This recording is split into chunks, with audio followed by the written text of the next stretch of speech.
Zaman hayır olsun sevgili seyirciler. Biz bulunuruz Gagauzya'nın 8. Invest Forumunda. İsterim söylemeni bugün o genişten açtı kendi kapılarını. Payalırlar, misafirler, türlü devletlerden. Hem bu interviewumuzu biz kararladık yazma Selda Yüzdin Oglu hanımla, TİKA koordinatorundan Moldova devletinden. Zaman hayır olsun. Selda Hanım, hoş geldiniz Gagauzya'ya yeniden derim size. Teşekkür ederim. Selda Hanım 8. forumumuz geçer ama siz koordinatör olarak kaç forumda şimdiden pay aldınız? Benim bu 4. katıldığım forum. Ama başından beri hep TİKA'nın desteğiyle gerçekleşmiş. Mutluyum bu sefer tekrar katılabildiğim için. Selda Hanım, Türkiye Devleti'nin hem Moldova Devleti'nin arasında gerçekten sıcak bağlantılar yıllar boyunca ilerlerler. Hem TİKA Agentstvosu gerçekten güzel bir yeri kaplar bu sıcak bağlantıların kurulmasında, ilerlemesinde. Mesela birazcık laf edelim, investisiya projeleri için hangileri TİKA'nın yardımından gerçeklendiler Moldova Devleti'nde hem Gagauzya'da, çünkü bugünkü günde investisiya forumunda bulunuruz. Bu taraftan biraz ilerledelim lafımızı. Evet, bu forum 8.'si gerçekleşiyor. Benim gözlemim şu ki her yıl biraz daha fazla katılımcı, biraz daha derin konular konuşuluyor. Ben bu forum vesilesiyle her yıl buradaki yatırım potansiyelinin ne kadar cazip hale geldiğini görüyorum. Bizim iş adamlarımız için de ilgi çekiyor tabii Gagauzya'da yatırım yapmak. Sadece bizim değil, dünyanın bütün iş adamlarının gözü Gagauzya'ya dönüyor. Bu güzel bir şey. Çünkü bizim yaptığımız işler bir bütün aslında. Yani biz fotoğrafın bazı parçalarını biz tamamlıyoruz. Bazı parçalarını iş adamlarımız. Ticaret boyutu var, ekonomik boyutu var, kültürel boyutu var. Bu ilişkiler ne kadar çok gelişirse hem toplumlar daha çok yakınlaşıyor, hem topyekün kalkınma gerçekleşiyor. Onun için çok önemlidir yatırım forumu. Bu sene de emeğe geçenlere çok teşekkür ediyorum ve devamını diliyorum. Selda Hanım, yatırımlar için laf ederek ne kadar projekt yatırım olarak TİKA gerçekledi Moldova Devleti'nde hem Gagauzya'da hem biz bilirsen şimdi gerçeklenen, bugünkü günde gerçeklenen projeler. Anladım. Aslında bizim projelerimiz yaklaşık 20 milyon euroyu aştı. Gagauzya'da sadece, yani toplam Moldova'da 40 milyon euroyu aştı. Bizim projelerimiz aslında sadece yatırım odaklı düşünemeyiz. Bizimkiler kalkınma projesi. Kalkınmanın birçok boyutu var tabii. Bizim yaptığımız her işin bir şekilde yatırımları çekmede de fonksiyonu oluyor. Yani doğrudan olmasa bile görünmeyen fonksiyonu oluyor. Daha çok ilgi duyuyor bizim kendi ülkemizden yatırımcılar, keza başka yatırımcılar. Yani bir bölgede bazı altyapı çalışmalarının tamamlanmış olması, yani her ülkeden yatırımcının ilgisini çeker. Mutlaka dolaylı da olsa katkılarımız oluyor bu tür ilişkilere. Memnunuz. Yatırım dediğinin biz bu yatırım forumu geçer bir stadyonda hangisi gene Türkiye Devleti'nin yardımından yapıldı. Bundan bu iş için elbette ayrıca sağ olsun söylemeye Türkiye Devleti'ne. Ben isterim birazcık o projeler için hangileri şimdi tamam gerçeklenirler. İsterim biraz endüstriyel kolejimiz için laf edelim. Çünkü gerçekten Gagauzya'ya bu inanılmaz bir şey. Bu kadar büyük, bu kadar... Çünkü ben bulundum bu projekte gittim, gördüm hangi uğurlarda bulunurlar inşaat işleri. Gerçekten bunun için isterim biraz laf edelim. Ne zaman bekleyelim? Çünkü değil sadece Gagauzya'nın yaşayanlar, Gagauzya'nın çocukları da sonra beklerler. Ne zaman başa çıkacak bu inşaat objekti? Aslında bu proje de çok büyük bir proje. Bu proje de dolaylı olarak işte ekonomik hayata, kalkınmaya, Sadece Gagauzyan'ın değil, Moldova'nın genel olarak kalkınmasına hizmet edecek bir proje. İnsan kaynağı yetiştirecek aslında bu okul. Yani bizim için bu sadece bir okul projesi değil, makro bir bakışın bir parçası. Oradan yetişen gençler, burada yapılan yatırımlarda daha kalifiye, daha üst düzey birikimle çalışmaya başlayacaklar. Hepsi birbirini paralel. Yani yetişen gençlerin varlığı yatırımcıları çekecek muhtemelen. Yani burada böyle bir insan gücü potansiyelinin olması yatırımcıyı buraya çeker. Aynı şekilde gençlerimiz yurt dışına gitmeyecek, burada kalacaklar, ülkelerinde kalacaklar, yuvalarından ayrı düşmeyecekler. Çok boyutlu bir iş bu. Başaracağız, beraber başaracağız ve her alanda kalkınmamıza destek olacak o iş. Selda Hanım, o projeler angıları diyelim bitki yılların süresinde Gagauzya'da gerçeklendiler TİKA kurumundan. Onlar hepsi sosyal tarafından gerçekten çok önemli, hem çok mana onlara verildi, hem biz de veririz. Çünkü hastaneler, Komrat kasabasının kocaman hastanesi kuruldu sıfırdan. Kreşler, kocaman kreşler sıfırdan. Evet. İnfrastrukturası da her şeyi yerinde var, teknikası da, tertipleri de her şeyi yerinde var. Kolejler, yollar, başka projeler, bunlar için gerçekten size ayrıca şükür ederiz. Çünkü bunlar bu desteğin yardımından sadece gerçeklenebildiler Gagauzya'da. Ne kadar önemli hani bu yatırım forumları geçsinler Gagauzya'da, ne kadar önemli hani böyle forumlarda buluşsunlar iş adamları. Elbette. Çünkü her şey iletişim aslında. Yani birbirimizi tanımak. Dünya özellikle son 5 yıldır Gagauzya'yı daha iyi tanıyor artık. Bu tür forumlar, başka etkinlikler. Şimdi eskiden benim ülkemde bile Gagauzya neresi derlerdi. Ama şimdi herkes biliyor.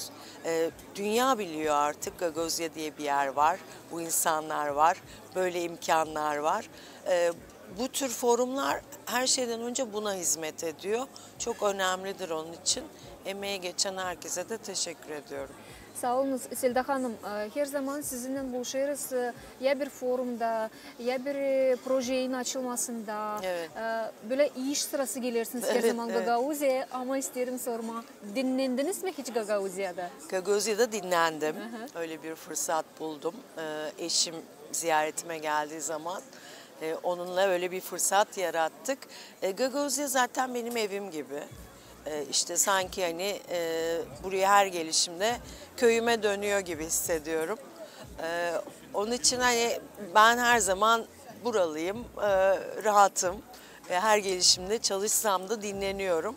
Sizi görünce zaten mutlu oluyorum. Mutluluk da insanı dinlendiriyor. Çok teşekkür ederim. Selda Hanım, hem kolayınız var. Bugün danışarsınız Moldova Devleti'nin, Gagauzyan hem Türkiye Devleti'nde yaşayanlarına. Çünkü bizim internet sayfalarımızda seyrediyorlar bizi sıkça Türkiye Devleti'nin vatandaşları da. Evet. Buyurun, ne isterseniz sunuma onlara. Lütfen Moldova'ya gelin, Gagauzya'ya gelin. Burada çok güzel imkanlar var. Her iki ülkenin de gelişmesine katkı sağlayın. Sizin de bu çorbada bir tuzunuz olsun. Sağ olun Selda Hanım. Sevgili seyirciler, tebrik ederim, aklınıza getirelim. Hani biz bulunuyoruz Komrat kasabasında geçen, Gagauzya'da geçen 2022 investisiya forumunda. Hem isterim söyleme, hani 8.ler şansora geçer bu forum Gagauzya'da. İş adamları toplandılar. Hem bugünkü programımızda biz laf ettik. Moldova Devleti'nde çalışan TİKA koordinatöründen Selda Yüzden Oguylan. Sağ olun, kalın bizimle, ileri doğru da göstereceğiz, hem anlatacağız size bu forumda olan işleri.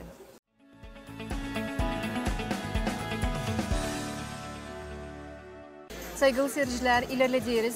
İşimizi Gagauzya İnvestisiya Forumundan.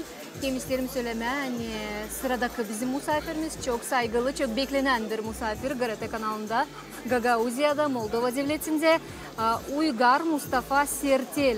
Türkiye Büyükelçisi Moldova'da, hem isterim söyleme, hani Sayın Büyükelçimiz yeni bir büyükelçi geldi. Türkiye Devleti'nden onuştan biz de sevde tanışırız saygılı dostlar. Hem seviniriz, hani büyün var kolayımız. Sizi de tanıştıralım Sayın Büyükelçimizle.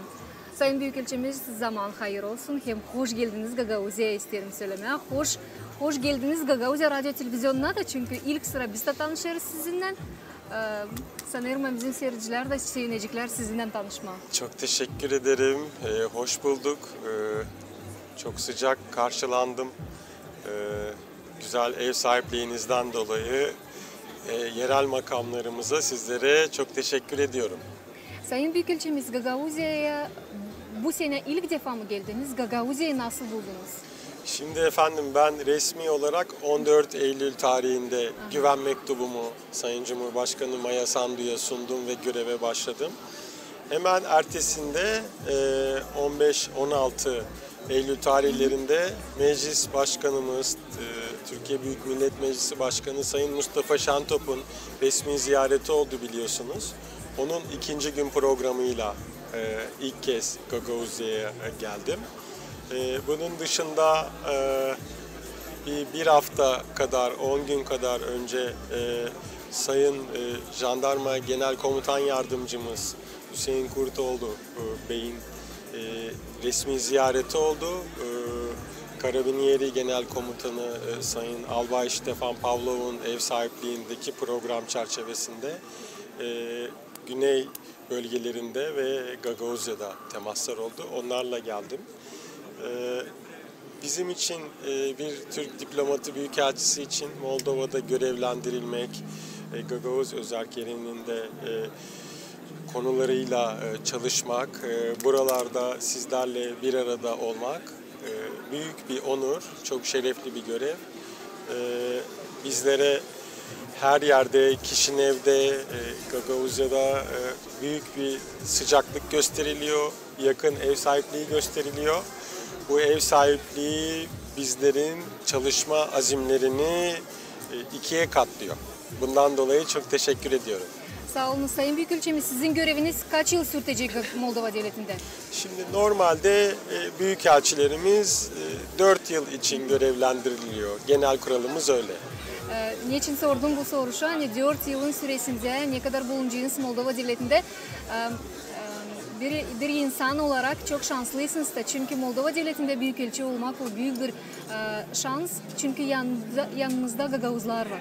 Evet. Gagauzlar Türk dilinde konuşuyorlar, kültürümüz benzeşir, yemeklerimiz benzeşir, sıcak canlarımız her zaman Türkiye'nin misafirlerine açık, onun için çok şanslısınız bu taraftan.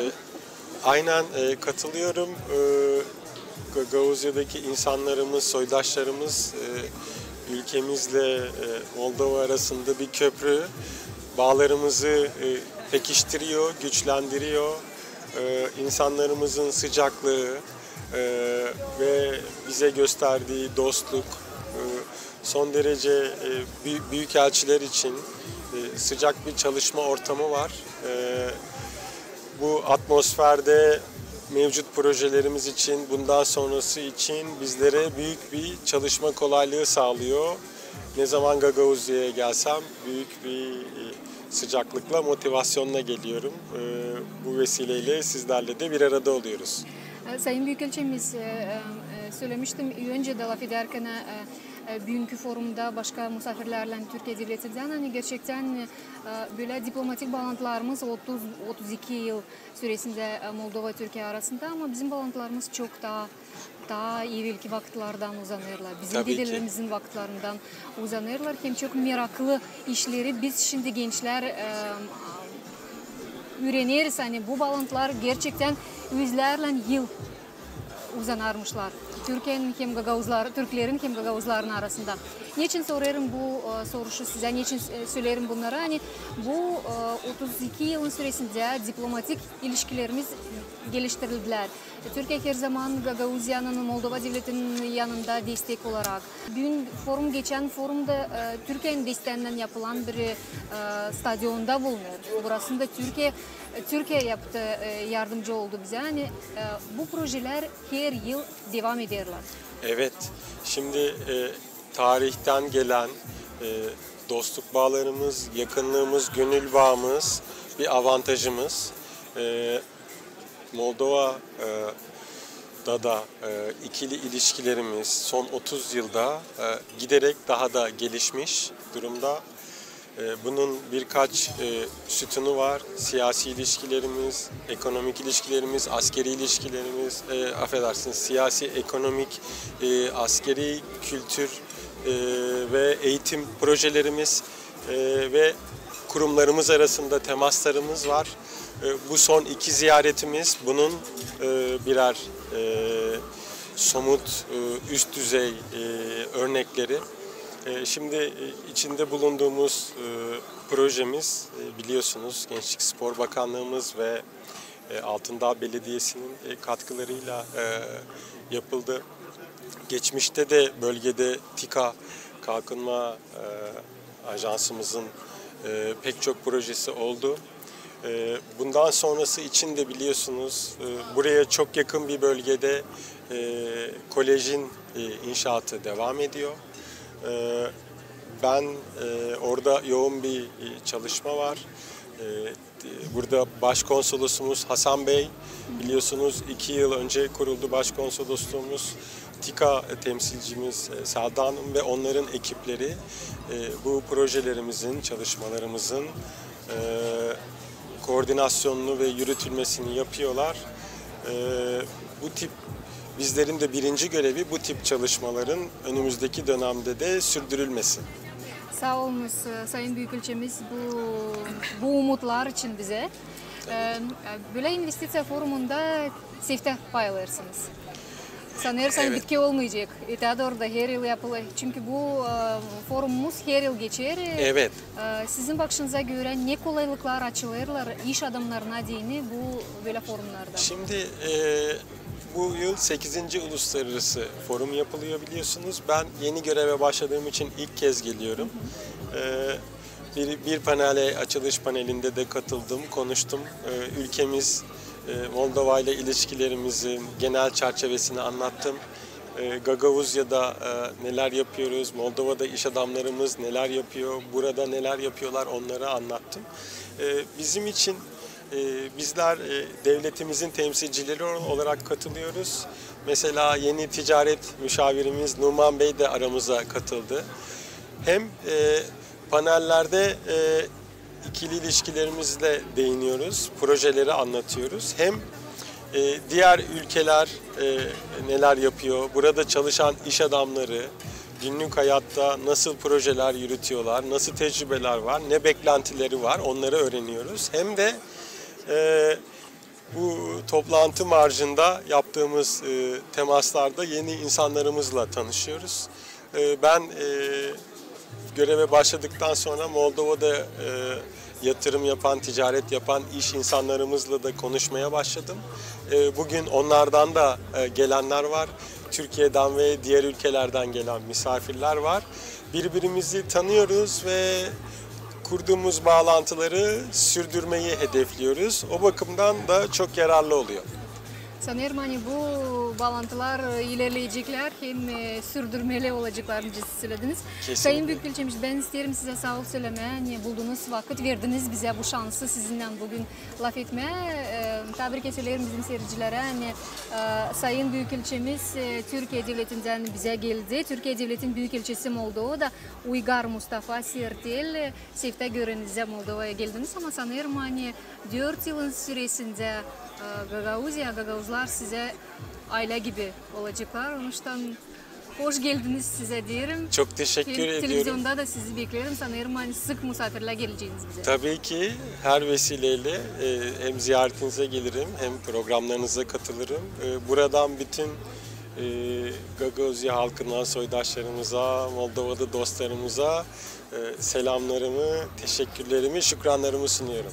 Sağ olunuz. Sevgili seyirciler, ben tabii ki aklınıza getiriyorum. Hani biz işleriz Gagavuzya'nın investisiya forumunda. Bu yıl geçer 8. investisiya forumu. Hem şimdi kısmetimiz oldu. Laf etme Türkiye Devleti'nin Büyükelçisi'nden Moldova'da yeni Büyükelçisi'nden hangisinin adı Uygar Mustafa Sertel. Hem tabii ki isterim size de sevgili seyirciler sağ ol söylemeye. Hani bugün bizimle birlikteyetsiniz. Kalın ötede orada bizimle GRT kanalı bugün size de yine ekranlardan çalışıyor.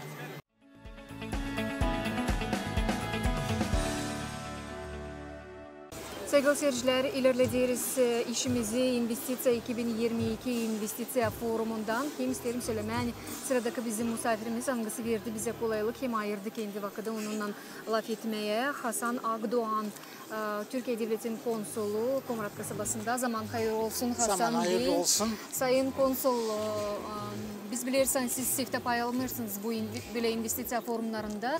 Söyleyin ne kolaylıklar açılırlar iş adamları için böyle güzel forumlarda. Evet, dediğiniz gibi ben ilk defa katılmıyorum. Bu katıldığım benim 3. forum. Ekonomik forumlar tabii ki önemli iş insanlarını bir araya getirmek bakımından. Bu sene gördüğüm en organize hem de katılım düzeyi en yüksek forum oldu. Yani hem Ekonomi Bakanı'nın, Başbakan Yardımcısının katılması hem de Kişinev'deki diplomatik misyonlarının en önemlilerinin burada olması, Avrupa Birliği, Amerika Birleşik Devletleri, biz her zaman zaten sizin yanınızdayız, onu biliyorsunuz. Avrupa Birliği, Romanya. Bu katılım düzeylerinin yüksek olması demek ki bu forumun amacına yavaş yavaş ulaşmaya başladığını gösteriyor. Tabii bunları birdenbire hani bir ekonomik forum düzenledik, her şey yarın güllük gülistanlık olacak diye bir şey yok. Sabır isteyen, zaman isteyen bir şey. Artık bu ekonomik forum geleneksel hale geldi. 8.'si oldu bu. Üç tanesine ben katıldım ve gelişmeleri gözümle görebiliyorum. Her ekonomik forumda yeni bir fabrikanın açıldığını, yeni bir şirketin doğduğunu, yeni bir girişimcinin burada yatırım yaptığını ya da en azından yatırım yapmakla yakından ilgilendiğini görüyorum. Dolayısıyla bu forum amacına ulaşıyor demektir. Bundan sonraki forumlar daha geniş ufuklar açacaktır. Bu sene de tema çok güzel seçilmiş. Yani birlik içerisinde kalkınma. Özellikle pandemiden geçiyoruz. Bölgemizde savaş var. Bütün dünyada enerji krizi var. Bunların hepsi aslında birlik beraberlik içerisinde hareket etmeyi gerektiren ama bunun içinde önce barışa ulaşılmayı gerektiren sıkıntılar, sorunlar. Bu ekonomik forum umarım bu amaca daha çok hizmet edecek. Biz inşallah gelecek sene Türkiye Cumhuriyeti'nin de 100. yılı olacak, bu sene 99. 100. yılda yapılacak olan ekonomik forumda daha fazla Gagavuzya'da yatırımcı göreceğiz. İnşallah Gagavuzya'da daha fazla belki de Türk yatırımcısı göreceğiz diye düşünüyorum ben. Sağ olun saygılı konsul. Bana meraklı bugün bu forumda Türkiye'den iş adamları pay alan onların sayısı var mı? Siz belki sayı yok ama kaç kişi gelecek? Sayı yok ama önemli yatırımcılar var. Örneğin Moldsel var. Türkiye, Moldova, DEİK yani Dışişleri Konseyi'nin Moldova eş başkanı Burçin Bey var. Büyükelçimiz, ticaret müşaviri var. Büyükelçimizin kendisi zaten burada.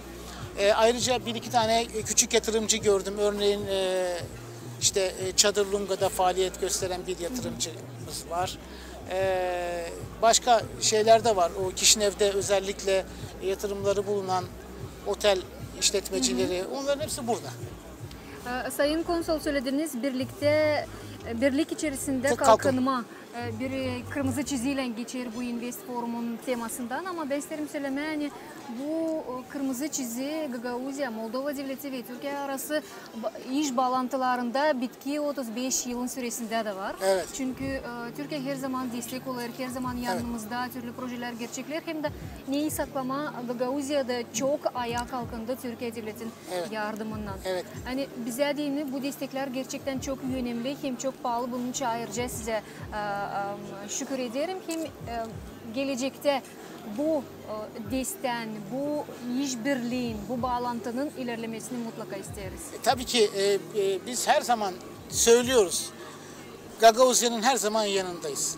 Tamam, biz Moldova Cumhuriyeti bizim ortak sınırımız olmasa komşumuz, stratejik ortağımız ve siz bizim Moldova ile olan ilişkilerimizde Gagavuz kardeşlerimiz olarak çok önemli bir köprü görevi görüyorsunuz. Bu ilişkileri siz biraz sağlıyorsunuz. Hatta onlar da katalizör görevi görüyorsunuz. Dolayısıyla biz de sizi ayrıca kendimizden farklı görmüyoruz. Biz sizi kardeşlerimiz olarak görüyoruz.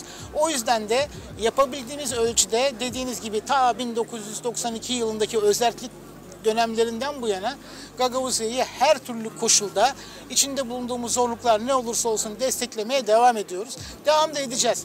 Şimdi geçmişteki yapılan projeleri tekrar burada saymaya gerek yok. Sadece bir tanesini söylesem yeter. Bu forumun düzenlendiği stadyum da Türkiye Cumhuriyeti'nin katkılarıyla yapıldı. Şimdi önümüzde neler var onlara isterseniz odaklanalım. Şimdi önce bu stadyumun resmi açılışı yapılacak. İkincisi hemen bu stadyumun karşısında biliyorsunuz Endüstri Kolejimiz var. Endüstri Koleji'ndeki inşaatın tamamlanma oranı artık %70 oldu. Hani kaba inşaat bitti sayılır. Artık onun içinin döşemesi kaldı.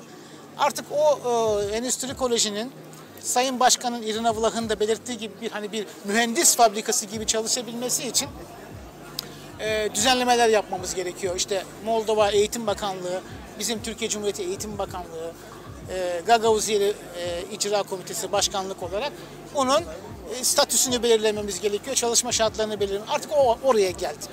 Bu çok somut ve çok önemli bir proje.